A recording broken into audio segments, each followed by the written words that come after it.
Things I wish I'd known when I first started knitting. 2 neat ways to tidy away your ends. The first thing you want to do with your ends is make sure that each time you cast on or change yarns, you leave about 4 to 6 inches worth of a tail to play with. I'm going to use a contrast colour yarn just to show you how I work these two options. Method number 1 is simply to take your yarn in and out of the top of the purl bumps at the back of your work. So you can see I'm just changing direction each time, going up and then going down.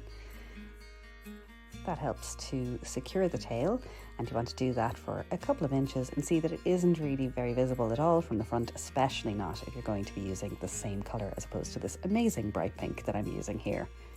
Method number 2 then is to mimic the actual path of the yarn on the stitches. So it's a technique called duplicate stitch, and you can see as I take the needle tip around, you can kind of follow the path that each strand of yarn takes, and we're going to just do that on the back of the work here. So we're doing duplicate stitch on the reverse side.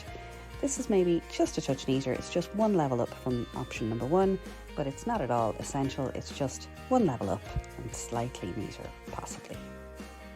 So again, I am following the path of the yarn. When you look carefully at a strand on the back of your work, you'll be able to see exactly the route that it takes.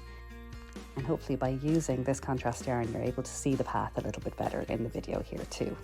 So I darn in each end before blocking, and then I trim the ends close to the work, but not all the way up to the very edge. That allows for a little bit of movement during the blocking process. So sometimes if you are working an awful lot of ends in a project, you might want to then keep track of which ones you've done and which ones you haven't done. And in that case, my little trick is to tie a knot in the end of the tails. So as I go around, I can double check, has that one been woven in or has it not? Because it's not always as obvious as using a bright pink strand against a yellow background.